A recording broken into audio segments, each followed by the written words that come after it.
everyone. Good morning, good afternoon, according to your time zone.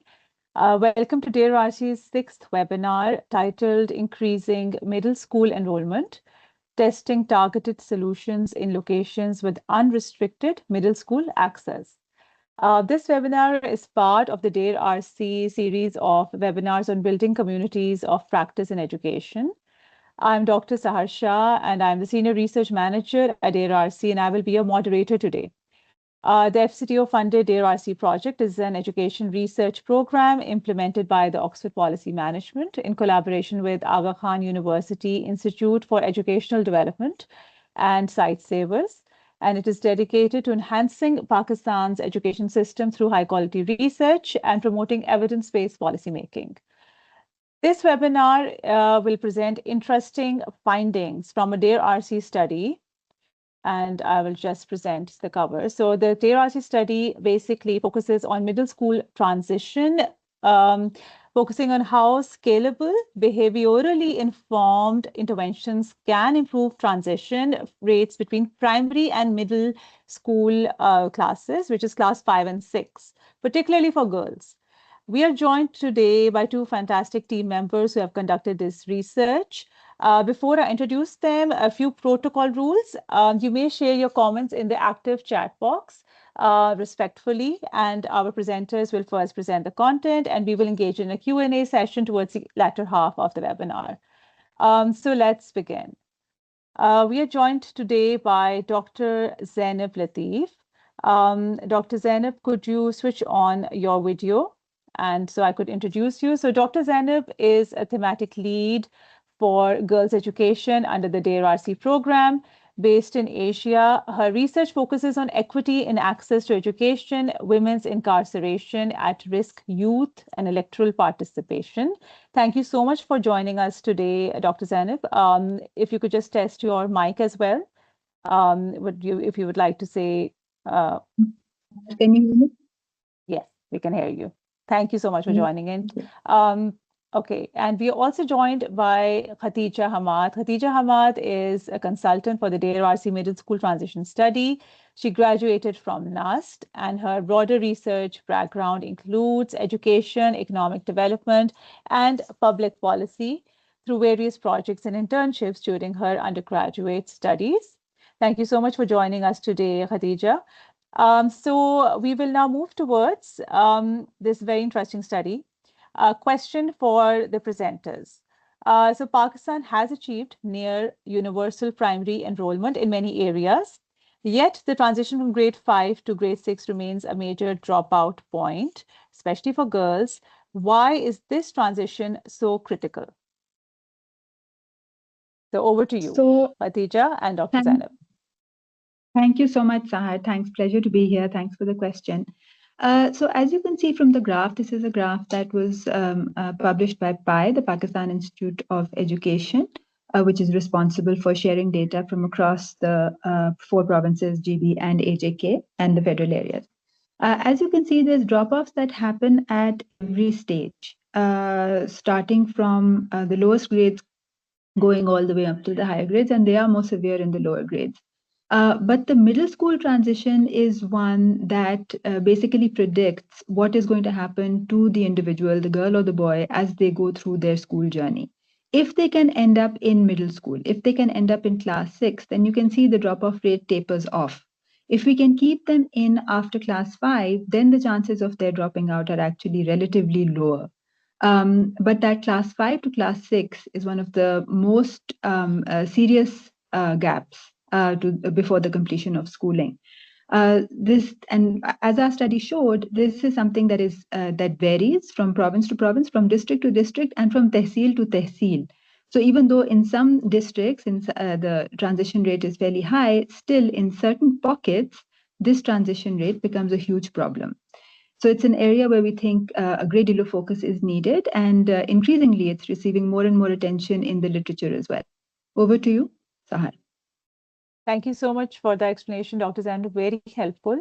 So the common policy response to this issue has been supply side, build more schools to improve transition rates. What made you question whether infrastructure alone explains transition gaps? Hello everyone, I'll take this one. So this is actually a very important foundational question for our study. As you all know, the dominant policy response to low transition has always historically focused on supply, building more schools, expanding infrastructure, and essentially they talk about improving physical access. But when we did our spatial mapping with the enrollment data that we had, we saw a very interesting pattern that emerged. So many children who were dropping out were living within a reasonable distance of a functioning middle school. So that meant that supply side or physical availability alone could not explain the transition gap. And as we began to look into this further, what became clear is that the move from primary to middle school is not necessarily a single decision, but a sequence of actions. Families need to understand timelines, they have to gather documents, they have to choose schools. So even when a school is available, navigating this path isn't necessarily the easiest thing. So instead of asking where schools are missing, we began to see where the process was breaking down. And this shift essentially reframed transition as a behavioral challenge alongside a structural one. Um, Thank you. Back to you. Thank you so much, Khadija. So that makes a lot of sense. And coming to this very interesting study, the way it has been structured, this study combines spatial analysis, hierarchical modeling, behavioral diagnostics, and an embedded intervention. Can you explain how this multi-layered design strengthens the credibility and usefulness of the findings from the study? Thank you, Sahar. So, as anybody who has talked to me over the last 1 year will be able to attest, the study design of this research is something that we're very proud of. And it's something that checks a lot of boxes in terms of rigor and reliability, and making sure that these findings, the findings that emerge from this research, are generalizable to contexts outside of just Chinot. So the reason that we have so much reliability of our findings is because we adopted very rigorous methods from the get-go. So we identified through the National Spatial Hotspot Identification, we identified exactly where the supply of middle schools and where the transition rates was particularly low and where the supply of middle schools was relatively better. And so the sampling approach that we took to identify Chinot for the study was through that first stage of the analysis, the National Spatial Hotspot Identification. Multi-level modeling se hame pata chala कि there's going to be a lot of different factors that are at play. And then when we went into Chinot, which was selected on the basis of a lot of several different criteria, we were able to design something again that was on the basis of data that we collected from the field. And then we were able to test it through the longitudinal designed control-based evaluation.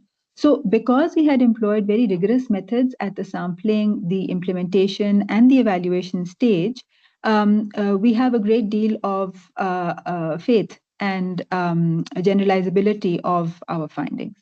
That's how the study design can contribute. No, absolutely. It's an amazing study design, and a lot to learn from. So you identified Chinyot as a priority district, despite relatively strong middle school supply and median SES indicators. To explain what these refer to. Why was this surprising, and what does it tell about how we interpret national averages? So Chinyot at first glance does not appear to be a priority district. It has relatively strong middle schools. It has, like you said, median socioeconomic indicators. So that suggests that there is a good base there and the structural barriers there are essentially very manageable. And under, let's say, a conventional targeting approach, Chinyot might not have been prioritized. But when we began to disaggregate transition rates across sub-areas such as tehsils and union councils, we saw that there were pockets where transition rates were often quite low. So this disconnect essentially highlights how national and provincial averages can mask local bottlenecks, particularly in our case, those related to information, expectation, or like administrative complexity. So, in many ways, Chinot actually provided us an opportunity to isolate these less visible barriers because as infrastructure constraints were not as dominant, we could clearly observe how behavioral and procedural factors affect transition outcomes. So, to directly answer your question, I think the broader lesson here is that average contexts are not necessarily neutral contexts. They can usually contain significant inefficiencies or perhaps inaccuracies that remain invisible if our analysis only focuses on bigger averages or bigger numbers. Thank you so much, Khadija. That's such a smart suggestion, especially for those in the research field. So your analysis shows that predictors of transition differ for boys and girls. Can you walk us through what this means in practical terms for education planners? As we talked about our rigorous design before, I think one of the most important findings that came out of having such a multi-step process was that we found out that predictors of transition were gendered. So as you can see on the slide as well, for girls, transition was strongly associated with food insecurity, perceptions of safety, and household dynamics. But for boys, we see a very different picture. Factors such as opportunity cost, middle school availability, or perceived returns to schooling were more prominent. And this distinction matters a lot when it comes to what an effective policy looks like. If we do a uniform policy across both genders, it might address only one small part of the problem. So when we talk about gender responsive planning, um, in our policy, we essentially need whether it's differentiated messaging, targeted reports, or if we have a monitoring system that captures these distinct barriers. Um, that's more important than assuming a single pathway. So, in practical terms, uh, in this case, we can say that creating a policy means necessarily having a different intervention or a different policy target for both girls and boys. Thank you so much for that explanation. So, very interesting insights. Now, you use the COM-B framework, and you found that motivation was high, but capability was low. Can you explain what that means and tell us something about the COM-B model as well? Thanks for sharing that question, Sahar. There's actually, before I take you to the combi, I'll have to tell you a little bit about our study design. So what we did was, Sahar, I should have asked you this before. Actually, is it okay if I switch between English and Urdu, or would you like me to restrict myself to one? It's as you're comfortable. We are Okay, fine with great. both. Thanks. Yeah. Thank you. Great. So the way that the study was designed was, if you see the first panel, it was a mixed method study of 430 parents, teachers, and children graduating from class 5 across 43 primary schools who were randomly assigned to treatment and control group in district Chinnot. अब इन parents के साथ ये जो 430 parents थे, इनके साथ हमने com B model इस्तेमाल किया. इनका जो डेटा हमने कलेक्ट किया था उसको हमने कॉम बी फ्रेमवर्क के तहत इसको एनालाइज किया. So the COMBI framework is basically the capability, opportunity, motivation, and behavior framework. And this is a framework that is well known in the behavior science kind of area. And it's applied in a lot of ways to understand what are those specific interventions, or rather, what should the objective of those interventions be if we are to create behavior change. And the framework analyzes the data based on capabilities, opportunities, and motivation. And through this, we try to understand, okay, what is the decision pathway of parents when they are deciding to enroll their children in class 6. Next slide, please. So if we can have the link to the poll in the chat. Khadija, can you let me know when it's there? Yes. So for all the audience members, this is a poll for all the audience members. Shall I introduce it? Sahar, is the link there? The link should be there, but If our technical team can just inform us, is the link active? Mr. Naveed and Mr. Arsul, just waiting for your response. And if it's not active, then I can just go through this question, and our audience can put their responses in the chat box.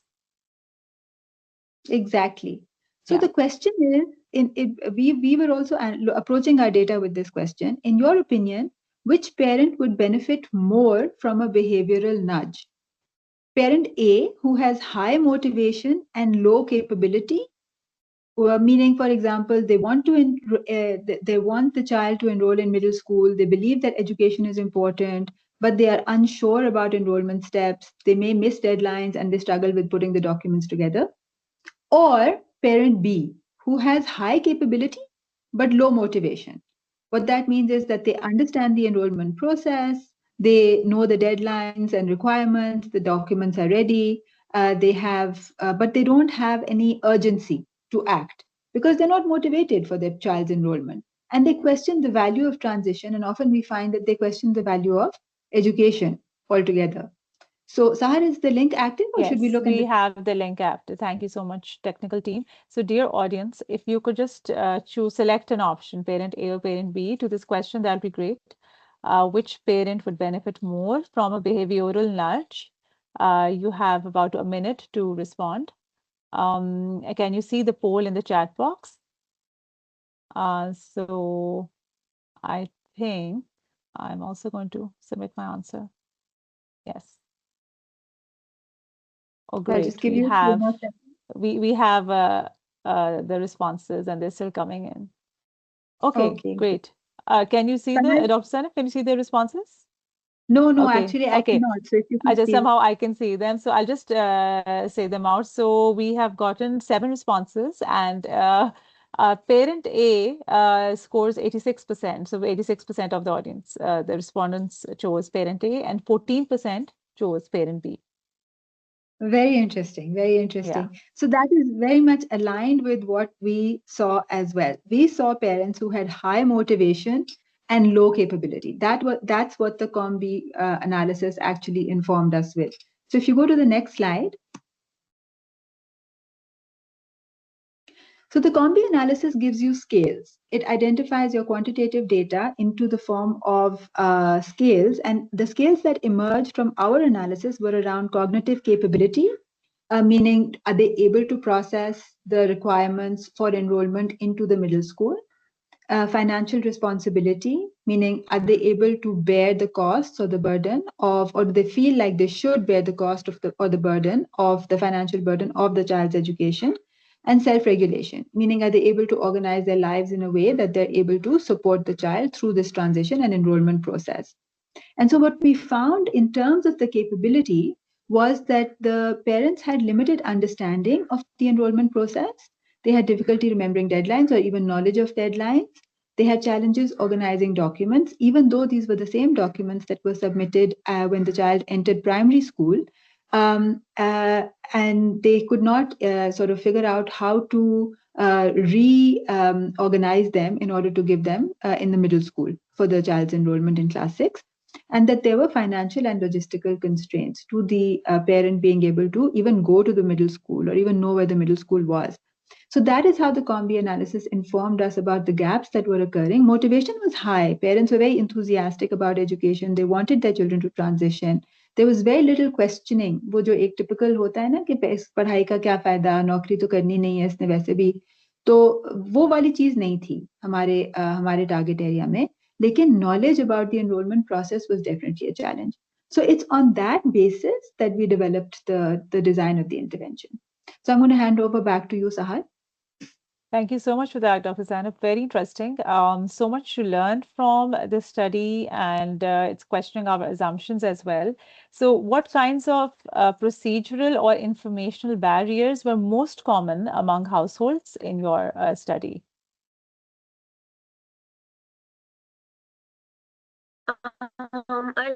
Thank you, Sahar. So essentially, we've talked about some of this in before in the previous slides and previous questions, but to specifically focus on these, we had quite a few types of barriers that were emerging.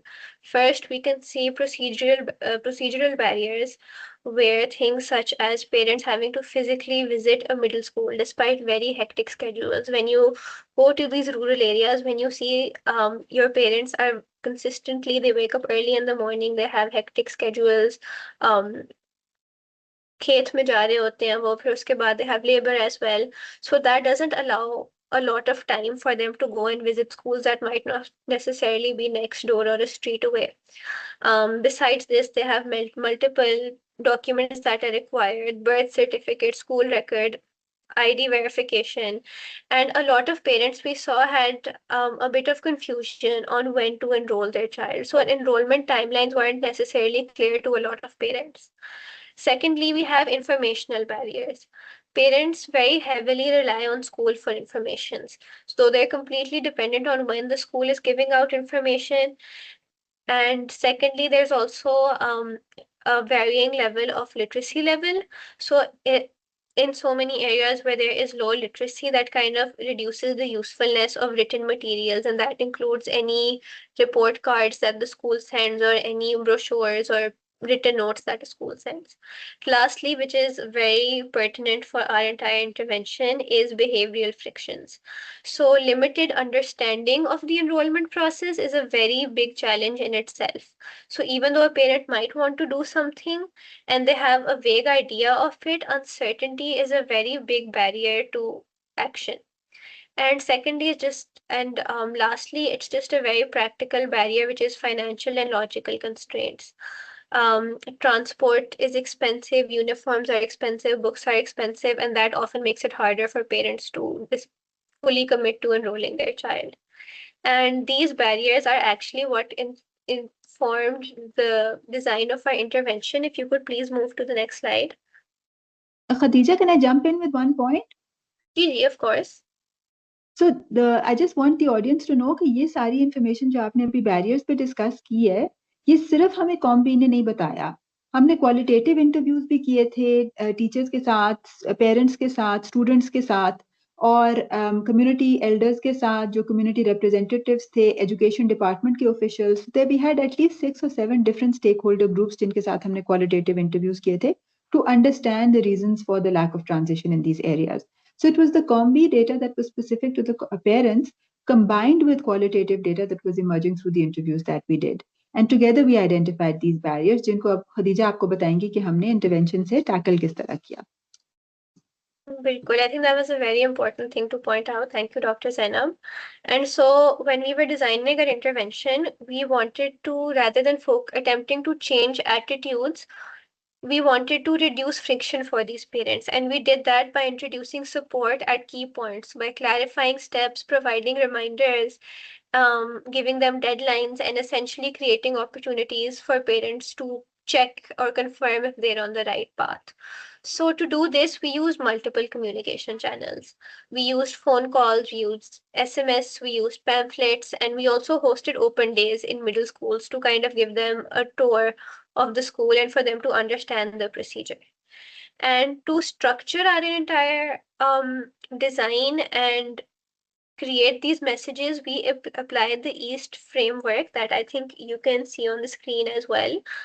This stands for easy, attractive, social, and timely. This basically ensured that any message we were putting out was easy to follow, supportive in tone, socially normalized, and delivered at the right time. So, for example, messages were sent according to the enrollment calendar to make sure that parents were getting it at a timely point. Or if we're designing the pamphlets, we made sure to make them attractive, big font, a color here and there. And I think that's it from me on this. Back to you, Sahar. Khadija phone calls का बताओ language का. Phone calls were also done in Punjabi. So we made sure that we recorded the phone calls in their local dialect and their local language, to make sure again it was easy for the parents to understand. And Very also they were interesting. very socially they were very specific. So for every parent, the pre-recorded message had the name of their child. So for example अगर मुझे phone आ रहा है तो उसमें वो बाकायदा मेरे बच्चे का नाम ले के मुझे बता रहे हैं कि डेडलाइन आ रही है, तुसी एनरोल करान चले जाओ, ਤੁਹਾਡੇ करीब तरीन स्कूल दी लोकेशन ए वे। तो मतलब they were giving full information. Also it was pre-recorded, but there is that technology available which can, along with the cell number, include a name.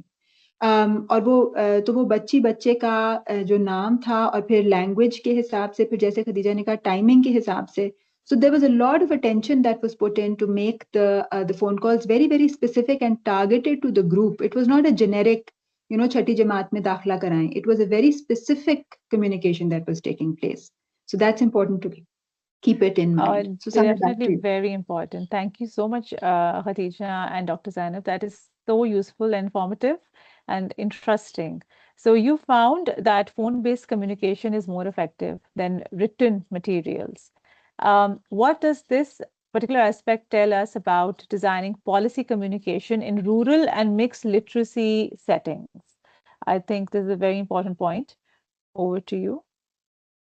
I think the most important insight that we get for policy is that the communication format very significantly influences effectiveness.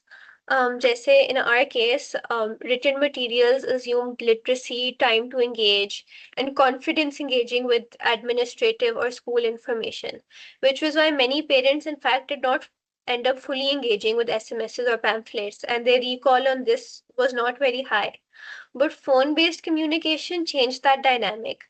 Like we said, we made these phone calls in their local language and their local dialect. So a proper person engaging with them on call in their local language increased that trust and recall.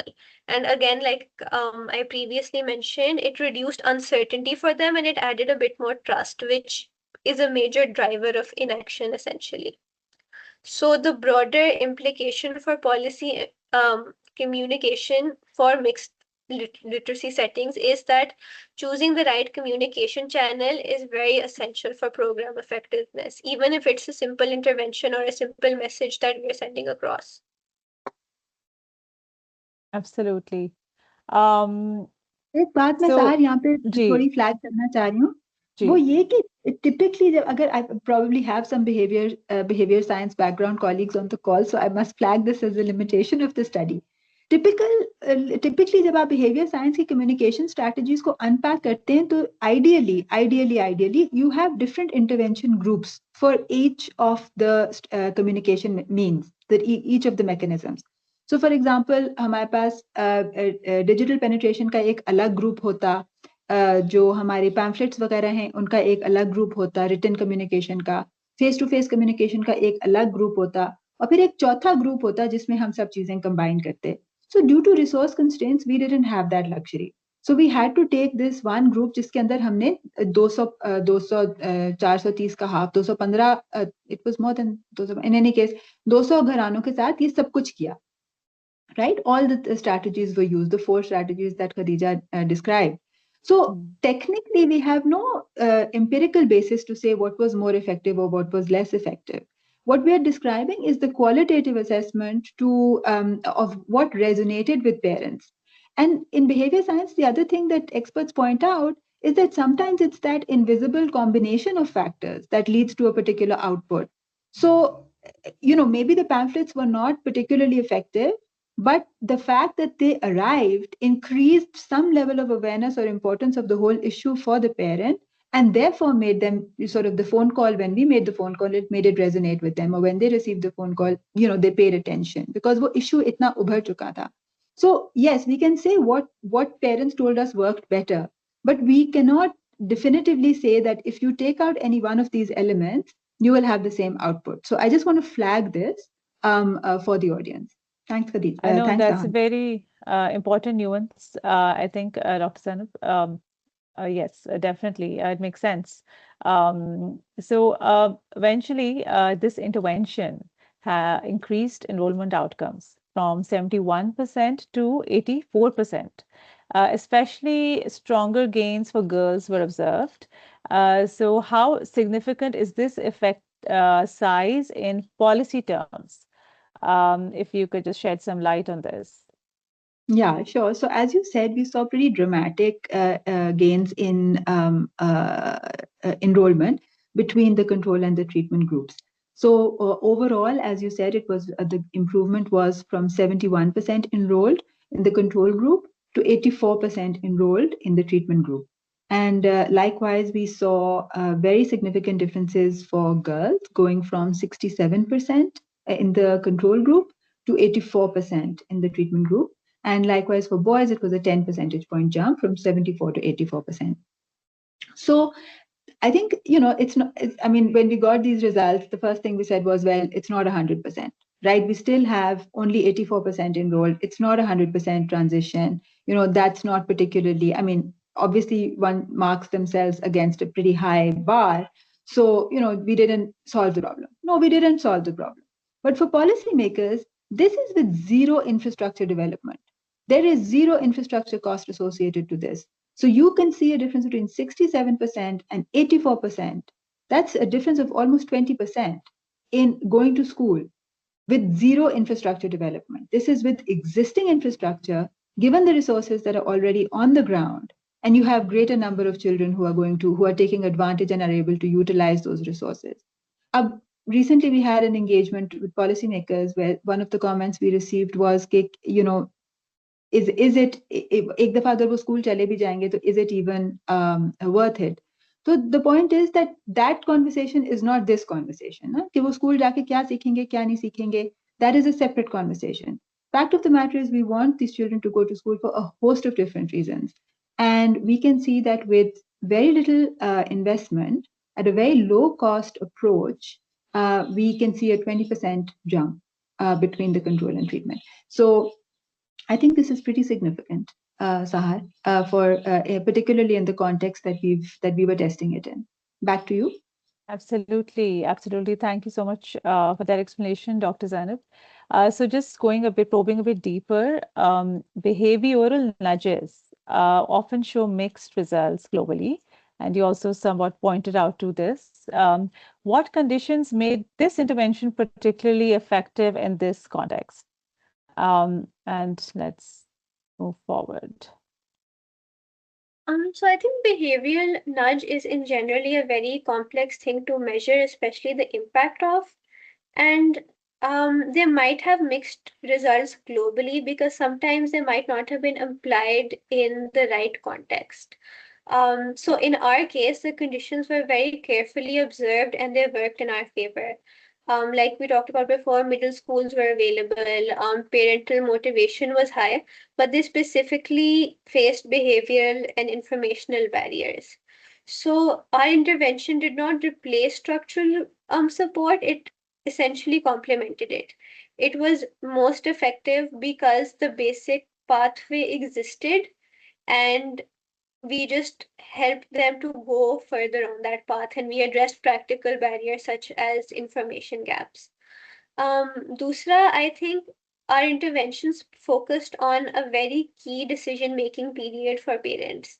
So the transition from grade 5 to 6 is when parents reconsider a lot of essentially where they stand on education, the benefits of education, gender barriers come into play, they have to reassess costing and transport or shifting to a new school.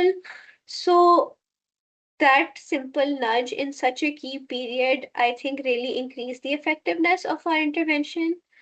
So essentially to sum up, I would say the intervention worked because it reduced friction around an action that was already feasible to an extent. Thank you so much for the explanation, Khadija. Makes sense. Now, if we move forward, if a province wanted to scale this tomorrow, what are the first 3 practical steps they should take? That should be helpful for someone who wants to emulate this model or implement it. Yeah, thanks, Sahar. So we've tested this in Chinnor, and we've had one conversation with the government of Punjab about sort of taking this further and using the findings to improve their transition rates and across the province and other districts which meet the eligibility criteria. But lessons from this may also be relevant. In fact, they are also relevant to transition hotspots around the country in all in the various areas where these criteria are being met. And for that, the policy recommendations that we have are basically threefold. So the first one, and I apologize for all the noise coming from outside. I think there's a motorcycle race happening right outside my house, so I'm very sorry. But लगता है पूरे मोहल्ले की मोटरसाइकिलें यहीं आ गई हैं. In any case, अब थोड़ी चली गई हैं कहीं. The scale and the first thing that we recommend that policymakers consider is that they scale this research. So they first of all adopted that the government takes the responsibility for reaching out to the parents and using a similar mechanism to what we had. And they test it. So they first adopt it and then they spread it out across the eligible tehsils at a greater rate. So हमने तो सिर्फ 2 तहसीलों में किया था, but where there is eligibility, they expand it.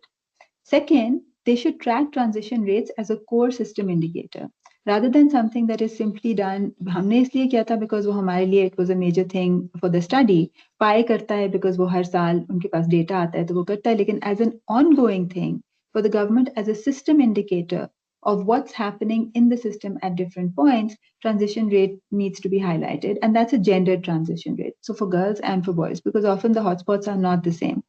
And then finally, in Punjab, we have this luxury. This is not necessarily the case in the other provinces, but in Punjab, we have this luxury that we have the SIS database. And with the SIS database, the school information system, we have updated information, contact information for all the students in the system, the government system of schooling. Now there is a push to integrate that with the government issued ID, like for example, the Bay form and so on. And that is exactly along the line of what we would recommend.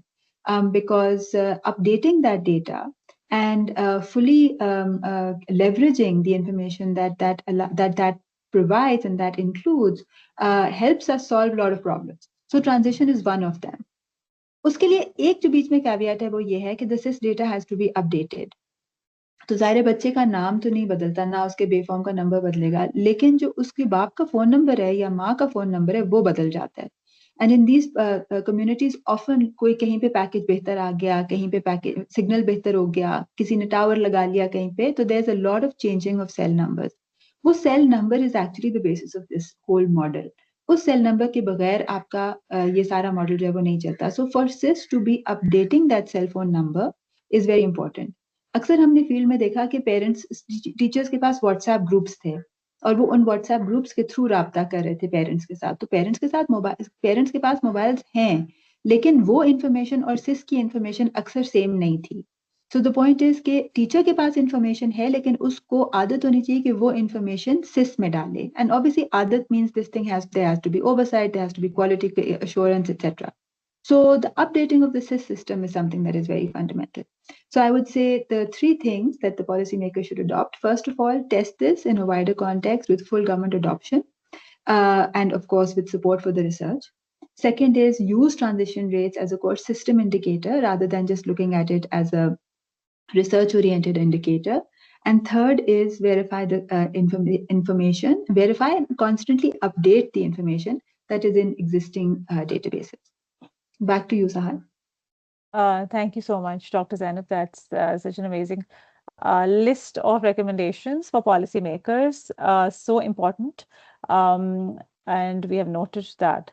So you recommend stronger coordination with programs like Wasila-e-Taaleem. What practical steps could be taken to align education and social protection systems?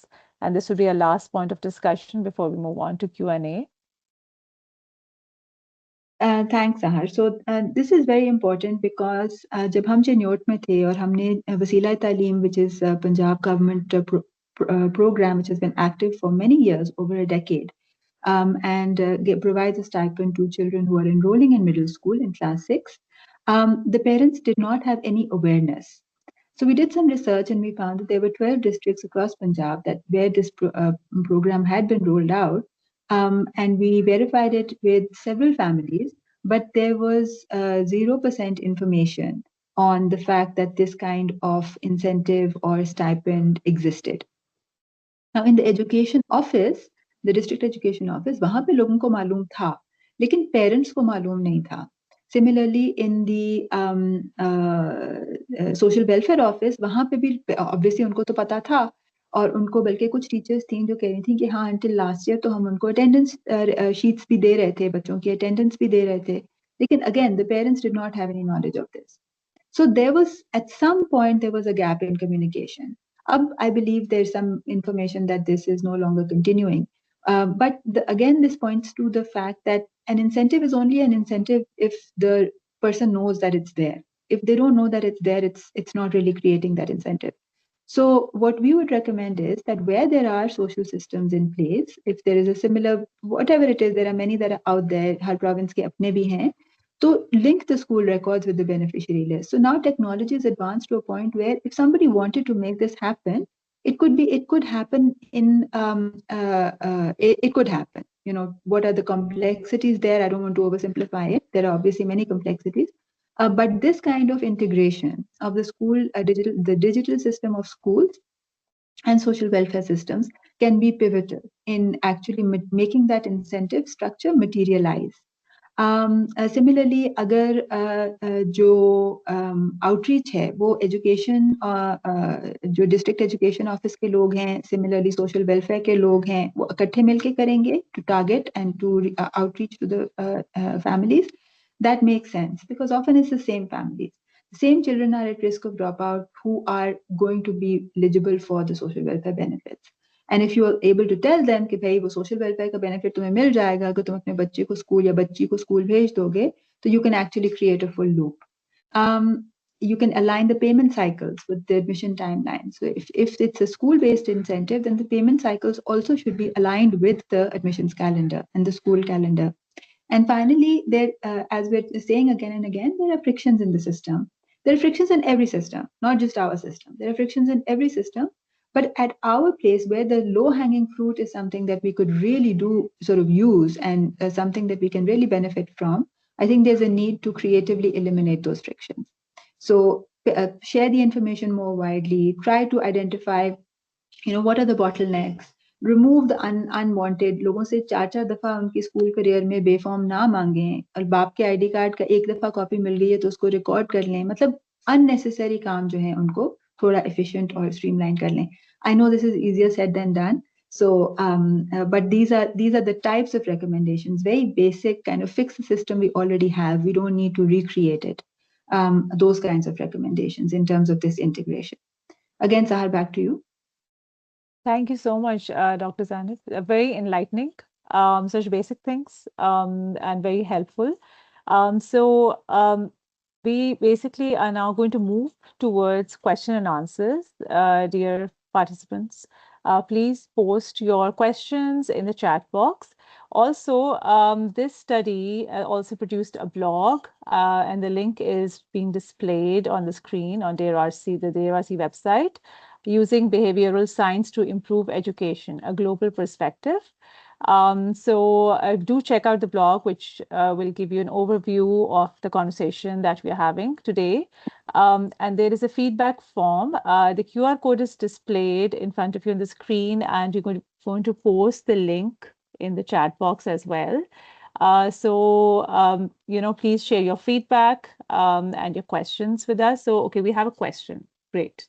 For the presenters, I'll just read out the question. Which districts or areas were actually covered in Punjab? Okay, that's just one of the questions in the chat box.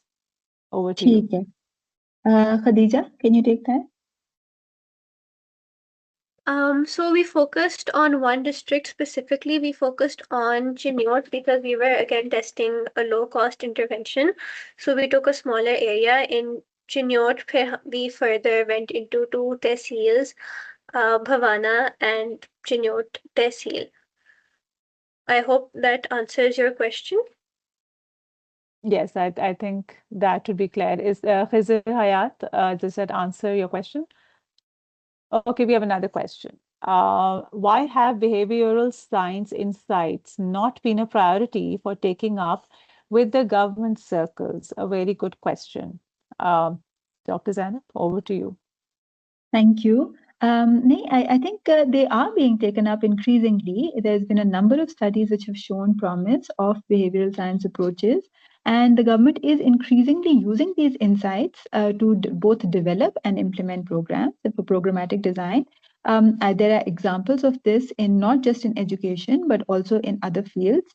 And including in health, in जब tele वो हुआ था, Covid हुआ था, उस time पे जो alternative education programmes आ रहे थे, उस टाइम पे हेल्थ के एरिया में खास अगेन कोविड वैक्सीन के टाइम पे और उसके बाद भी and in several other fields also, women's access to banking, for example. I mean, it is seen in several circles. Can we do more of it? Yes, of course we can, and and that's the reason for this study and this push also, is because typically it's a low-hanging fruit, like I said. So we are. I think the government focus is coming because of resource compulsions and also because of other sort of fiscal pressures, but other pressures also. The government is increasingly coming to this using these kinds of mechanisms, and I think it's happening. I think it's definitely happening increasingly so. Thank you for that response, Dr. Zainab. I hope that responds to your query, Zain. Okay, we have another comment. Such a crucial and nuanced study. I believe that how you have underscored that the intervention works so well in Chinute was because of the structural elements already being in place. Makes sense. What would you recommend for localities where these structural basic elements do not exist? Very interesting question. Thank you, Dua. Khadija, can I hand over to you, because I think you have a great answer to this. Yes, I think again, like we talked about supply side elements, and like you said, right now in our study, we focused on all of the barriers that were not structural or supply side. But the first step to improving transition or to tackle educational barriers is having those in place. So this might seem like a basic and easy answer, but इधर पहला step है हमारा वही होगा कि we need physical access, we need more schools, we need schools in feasible distances, and perhaps maybe transport options. And in Punjab, we see that the government of Punjab is using, and not only in Punjab, but because Chinot में हम थे तो हमने काफी गौर से देखा, उस वक्त ही गवर्नमेंट काफी कोशिश कर रही थी कि वो एक्सेस बढ़ाए, और उनने 2-3 मेजर्स हमारे सामने ही, प्राइवेटाइजेशन का मेजर भी हुआ और आफ्टरनून स्कूल्स का मेजर भी हुआ, तो काफी तरीकों से Punjab government is trying to improve that access.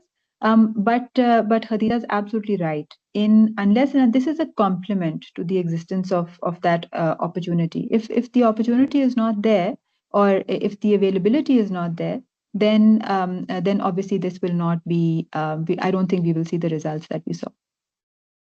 Okay, that makes sense. I hope that responds to your query, Dua Heather. Do we have any other questions from the participants? Please post them. We have a few minutes left for the webinar to conclude. And just to remind you, once again, we have a blog connected to the study. Do check it out on the Devasi website. Okay, we have another question. Okay, this is Sohail Raza. Sohail Raza, my question is that it has been observed that most of the children after primary graduation get admission in private schools. Reasons are different for this trend. Have you included private schools by looking at the transition rate? The next question is regarding the stipend program, which was started in 2004, almost 13 years ago. And because of this program, no, 13 years back, I don't think that is calculating correctly. Anyway, and because of this program worked well and the increased enrollment was 45% more in only 3 years, mass awareness campaign was launched through all media. Okay, this is a really long question. Because of the huge amount spent on awareness PMI, you had to face inquiry as well. So the question was, I think, primarily about private schools and whether the study looked at that private school transition to private school, middle school. Yeah. We did. We included private school enrollment in our transition. So, जो आपको numbers नजर आ रहे हैं, this is not only government to government. This is government to government plus private plus registered madrasas also. So, we counted all of that. We had that luxury because it was a small sample, something that we could achieve. But for that to happen at the government scale, there would need to be integration of, that's where the child number becomes very handy, because that way you get to capture the children in private school as well, because you know then where that child is going to school, not necessarily only if that child is going to government school. जो second part है stipend program का, जी बिल्कुल हम उसी के बारे में बात कर रहे थे. Suhail साहब, that's exactly the one that we are talking about, perhaps वसीला तालीम. बिल्कुल Back सही. to you, Sahar. Thank you, Dr. Zainab. Suhail, I hope that responds to your query. Thank you so much for that question. Is there another question from our participants? Okay, Khizr is commenting. Okay, as the government of Punjab is moving toward the privatization of public schools, how will it be possible to bridge the existing gaps, and when was the study conducted? Thank you. Khizar साहब, you'll have to be little more specific कि आप कौन से gaps की बात कर रहे हैं. कुछ gaps तो हमें कई तरह के नजर आते हैं. तो privatization of public schools से related कौन से gaps का आप जिक्र करें, फिर हम उस सवाल का जवाब दें. और the study was conducted, all of the data collection occurred in 2025. So the baseline happened around March and the end line happened around October. All the data was collected in 2025 while the privatization was ongoing. शायद अगर आप existing gaps की बात करें, again I don't know कि आप कौन से gaps की बात करें, so I'll hold off on responding. Thank you. Maybe you want to expand on that point, Khizr.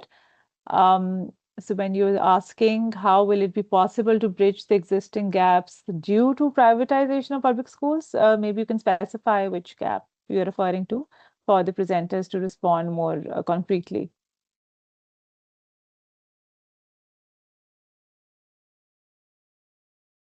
Okay, while we wait, Bushra Siddiqui has shared a question. During the COMBI analysis, were there any behavioral drivers affecting middle school enrollment that surprised the research team?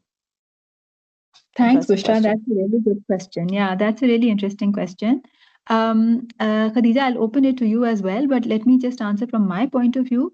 I think that one of the things that surprised us were that when we had a bigger sample at the end line, we had a bigger sample for the COMBI analysis, and we were able to do the analysis again. We were able to repeat the COMBI analysis on a larger sample this time.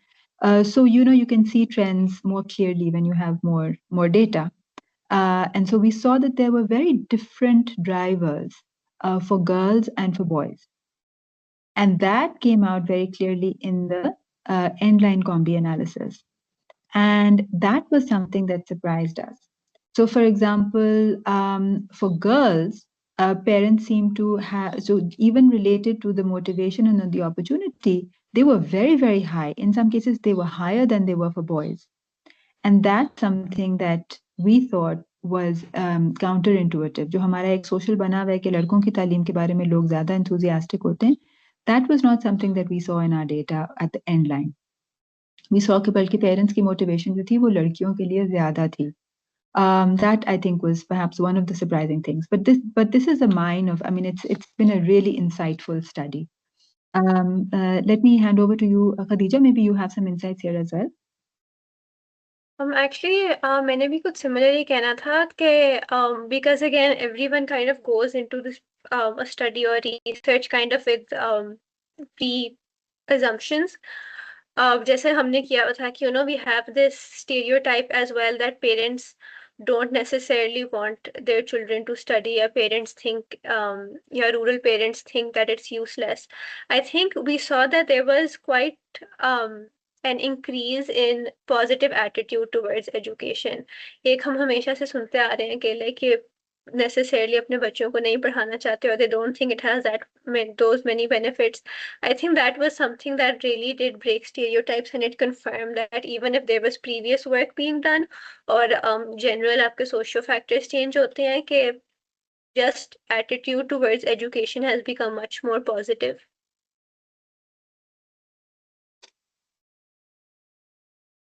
Right. Thank you so much for that, Dr. Zainab and Khadija. Very informative, interesting, useful responses coming up. And another question, what challenges did you face during this research? Is there any interesting story related to it? Over to मुझे you. हंसी भी आ रही है क्योंकि field के काम में आपको पता है बड़े चैलेंजेस भी होते हैं और बहुत इंटरेस्टिंग स्टोरीज भी होती हैं. So for me it's very hard to pick which one. And I'm sure it's similarly difficult for Khadija also. Khadija, you want to take this or you want me to take it? I think if you have one incident in your mind, then please share because मेरे दिमाग में भी यही है कि there's multiple things that come out of a field. But it's very amusing. Okay, I'll tell you a very easy one, which is not even field related actually. हमें शुरू में ना जब हमने स्टडी स्टार्ट की, अब डेयर के साथ हमारा कॉन्ट्रैक्ट भी हो गया, सब चीजें स्टार्ट हो गई. अब जाहिर है you are on the clock, right? You have a deadline, you have deliverables, you have to get everything done.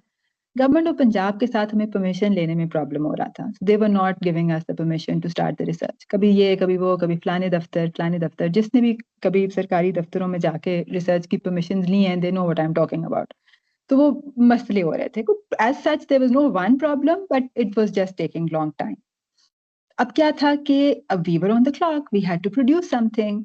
तो पाए पाकिस्तान इंस्टीट्यूट ऑफ एजुकेशन, उनके पास हम गए और उन्हें हमने कहा कि हमने ये हॉटस्पॉट एनालिसिस करना है, डेटा आपके पास है तो क्या आप ये डेटा हमारे साथ शेयर कर सकते हैं. अब चैलेंज ये था कि हमें एक गवर्नमेंट आर्म से बहुत मुश्किलों का सामना करना पड़ रहा था और हम we were trying to adapt the research, adapt our communication, make sure that we had completed all the obligations so that we could go and do the research.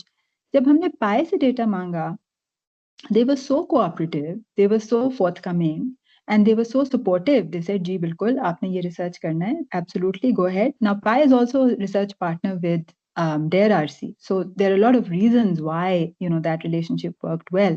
But I'm just saying कि वो it was very fortuitous कि at the same time जब हमें एक तरफ से delays आ रही थी, तो दूसरी तरफ से उन्होंने फौरन बहुत मतलब निस्बतन बहुत आसानी से हमें administrative data दे दिया. So the first stage of our analysis was completed on time. And that set the tone for the remainder of our research as well. कि इधर से नहीं हुआ तो उधर से हो गया, अगर इधर से इजाजत नहीं मिली तो उधर से मिल गई. So there were challenges, but at the same time there were lot of क्या कहना चाहिए, facilitation also, lot of support also for this research. Thank you for sharing that experience, Dr. Zainab. I'm sure the participants will learn from this. So we have another question, which is, has the education department given any feedback on this study by Mohammed Asif? And then we can come back to Mr. Khizr's gap. He's identified a gap related to the previous question. Ji. जी आसिफ साहब, यही था कि education department, district education department था, वहाँ पे तो वो हमारे साथ साथ चल रहे थे. डिस्ट्रिक्ट एजुकेशन ऑफिस वाले वो हमारे, बल्कि they were informing our entire approach, field में किस तरह हमने काम करना है, किस किस्म के हम सवाल कर रहे हैं. मतलब they were very involve, they very constructive, supportive and very proactive partner in the district, जो उनका डिस्ट्रिक्ट एजुकेशन ऑफिस था. लाहौर लेवल पे एजुकेशन डिपार्टमेंट ने हमें परमिशन दी थी to go ahead and conduct the research, and अभी रिसेंटली हमने उनको फाइंडिंग्स भी प्रेजेंट की थी इन Lahore, and they did have some comments and some feedback on the study, but I mean, as some other participants have also noted, there's a lot of priorities, a lot of competing priorities, and there's a lot happening in the education space in Punjab. So that's an ongoing conversation. To Khizr Saab's question, Sahar, on teacher demotivation. Yes. Was teacher demotivation recognized as a gap? Yes. Yeah. So we did not go into the privatized schools. We were focused basically on the government schools, which were primary schools, and they were still government owned. They continue to be. None of our 43 schools at baseline had been privatized. But teacher demotivation था. Teacher demotivation के issues in some areas आ रहे थे. Lekin, as far as the students were concerned, the teachers were very dedicated. So the class 5 teachers all wanted their students to continue their education. So with regard to their dedication to their work, actually we did not see any gap. They were still investing the hours when we went to the schools. The teachers were all there. They were teaching. Students were sitting in classes. कोई नज़में पढ़ रहा है, कोई कुछ और पढ़ रहा है, लेकिन the school was continuing. तो वो जो डीमोटिवेशन था वो यकीनन है, और इनफॉर्मली क्वालिटेटिव में वो हमें बताते भी थे, लेकिन वो बज़ाहिर हमें काम में नहीं नजर आया. कि टीचर्स किसी तरह से मतलब काम में उनका कोई हमने नहीं देखा. Again, it's not something that we were looking for, but not something that we observed. लेकिन उनकी बातों में definitely there was some uncertainty about the future. Let's put it that way. कि कौन सा स्कूल प्राइवेटाइज होगा, कौन सा नहीं होगा, कैसे होगा, etc. So there was some uncertainty at that time. Thank you for that response, Dr. Zainab. So there's another comment which somehow I cannot see, but it has been shared. True that closing information gap is vital, especially for girls. Did the study identify a threshold where information alone fails, like without addressing physical barriers, transport, or safety? So basically, from a policy perspective, do we need to bundle at least this or that one or two hard things with the information gap? I joined a bit late. Maybe this was addressed. So maybe we can sort of give a brief recap. Yeah.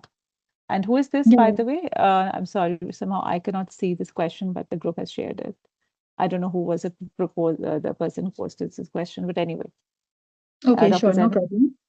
So in terms of the threshold, anything above the 84% is 84% जो हमने देख लिया कि हम उसको हमने मतलब इतनी हमने enrollment देख ली थी, उससे ऊपर जो हमें नजर आता है ना gap between 84 and 100, that is basically what we have put down to the what you are talking about. That access is not there. Whether there is no school, whether it is too far, whether the quality of the school is not satisfactory, could also be motivation factors, but it's unlikely given the extent of motivation that we saw. That 16 percentage points, that is the gap that you're talking about. So definitely it's there. And it's very real. And this is, like we said before, this is not a panacea. This is not going to solve all your problems, this type of behavioral approach. But do you need to package it in any way with an infrastructure? I'm sure that could be, there's evidence that stipends are extremely effective, but like somebody said, they're also extremely expensive. So when we have the resources to invest, absolutely, we should invest them. But in the absence of those resources, if we want to take low-cost wins, then I think we're kind of stumbling upon something that could, or not stumbling upon. I think this is something that could be useful. This is not something that has to be coupled with necessarily an infrastructural intervention. This can happen given, I mean, the entire point is for it to happen with the given infrastructure. Sahar? Hi, Ji. Bilkul. Thank you so much, Dr. Zainab. This was Zulfikar Sheikh.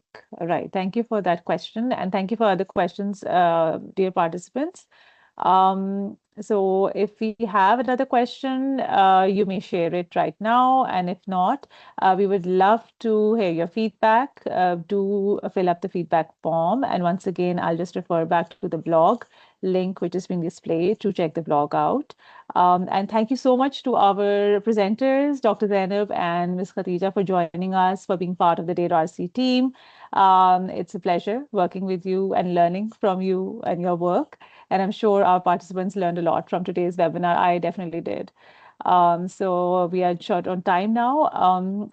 So have a nice evening, all of you, and we'll be signing off now. Thanks a lot, Thank Sahar. you. Thank you for the awesome questions, and thank you to all your participants for the great questions. Appreciate it. Thank you so much. I would like to second that. Thanks. I think it was very nice of everyone to join and hear us talk about our project for for an hour, because we are very passionate about it. So thank you, everyone.